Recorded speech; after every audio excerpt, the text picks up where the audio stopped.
Il y a quelques années, un curé, né au Havre, d'une mère cauchoise, était affecté pour officier, pour pratiquer son sacerdoce à Vatoto-sous-Beaumont. Cher Patrick Chamoiseau, Vatoto-sous-Beaumont, c'est dans le Pays de Caux, c'est à 30 ou 40 km d'ici. Là, c'est pas loin. Ce curé, Bernard Alexandre, exilé à 30 km sur le Pays de Caux, né au Havre, grandi au Havre de mère cauchoise, se retrouvait à 30 km de chez lui, étranger. Totalement étranger. Et de cette expérience étonnante, il a tiré un livre, célèbre, très célèbre dans le Pays de Caux, très apprécié dans toute la Normandie, un livre formidable, Le Hors-Saint. Ce livre est exceptionnel, il parle de l'altérité, de l'étrangeté. Il dit ce qu'elle provoque, ce qu'elle implique, en termes de difficultés, bien entendu, mais aussi en termes de dépassement, et donc d'une certaine façon d'opportunité. Ce livre exceptionnel, il aurait pu, et il est d'une certaine façon, au centre de ce premier festival littéraire, Le Goût des Autres. Cher Patrick Chamoiseau, mesdames et messieurs les élus, mesdames et messieurs, je suis très heureux de vous accueillir pour ce premier festival littéraire, Le Goût des Autres. Je suis très heureux d'être là, très heureux aussi parce que j'ai beaucoup aimé le titre. Je crois que c'est le titre qui m'a décidé, entre autres raisons. Très beau comme titre, Le Goût des Autres. On a beaucoup développé toute la nécessité qu'il y a de la relation à l'autre pour la construction de soi ou pour la construction d'une collectivité ou d'une communauté. Aucune culture, aucune civilisation ne s'est fondée sans une relation active et féconde à l'autre, aux autres, à toute l'altérité possible et surtout dans une dynamique de mobilisation des différences. Donc cette question est absolument essentielle. Mais l'approche qu'on l'on fait généralement de la diversité est très intellectuelle, je dirais très pensée, alors que le titre, Le Goût, nous renvoie à des latitudes qui sont des latitudes de proximité, de contact, de toucher, de sensation, de sentiment, d'amitié, de gastronomie, de musique. Et ça, j'ai beaucoup aimé. Quand j'ai entendu Le Goût des Autres, j'ai pensé à tout cela. Je me suis dit, je suis invité à une fête.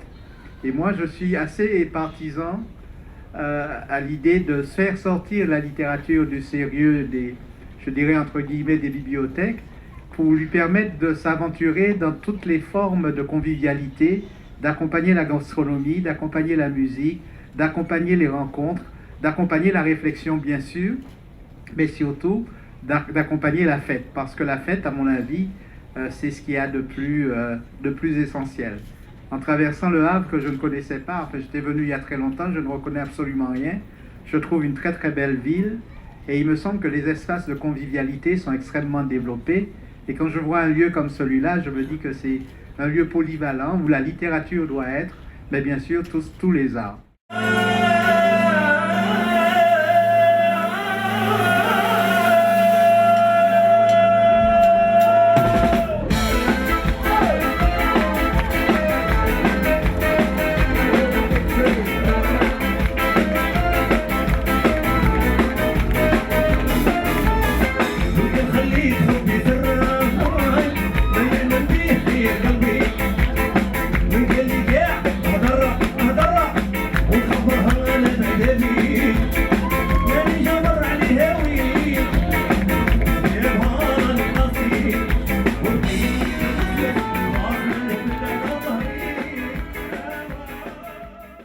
J'ai encore gardé quelques images de cette journée, par exemple le visage de Pérez, quand, pour la dernière fois, il nous a rejoints près du village.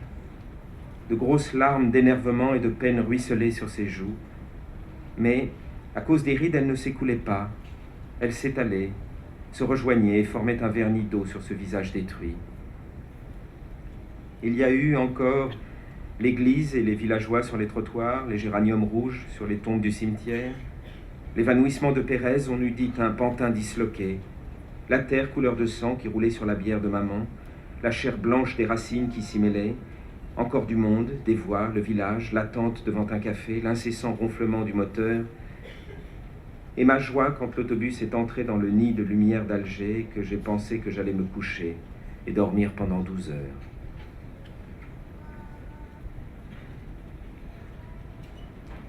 En me réveillant, je me suis demandé ce que j'allais faire et j'ai décidé d'aller me baigner. J'ai pris le tram pour aller à l'établissement de bain du port. Là, j'ai plongé dans la Passe.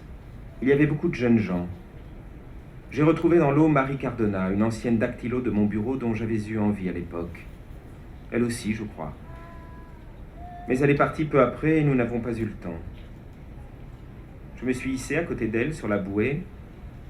Il faisait bon, et comme en plaisantant, j'ai laissé aller ma tête en arrière et je l'ai posée sur son ventre. Elle n'a rien dit, et je suis resté ainsi.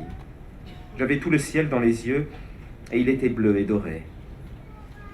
Sous ma nuque, je sentais le ventre de Marie battre doucement. Sur le quai, pendant que nous nous séchions, elle m'a dit « Je suis plus brune que vous ». Je lui ai demandé si elle voulait venir au cinéma le soir. Elle a encore ri et m'a dit qu'elle avait envie de voir un film avec Fernandel. Quand nous nous sommes rhabillés, elle a eu l'air très surprise de me voir avec une cravate noire et elle m'a demandé si j'étais en deuil. Je lui ai dit que maman était morte. Comme elle voulait savoir depuis quand, j'ai répondu depuis hier. Elle a eu un petit recul, mais n'a fait aucune remarque. J'ai eu envie de lui dire que ce n'était pas de ma faute, mais je me suis arrêté parce que j'ai pensé que je l'avais déjà dit à mon patron. Cela ne signifiait rien. De toute façon, on est toujours un peu fautif. Mesdames, mesdemoiselles, messieurs, si je dois vous dire à tout, sachez bien que nos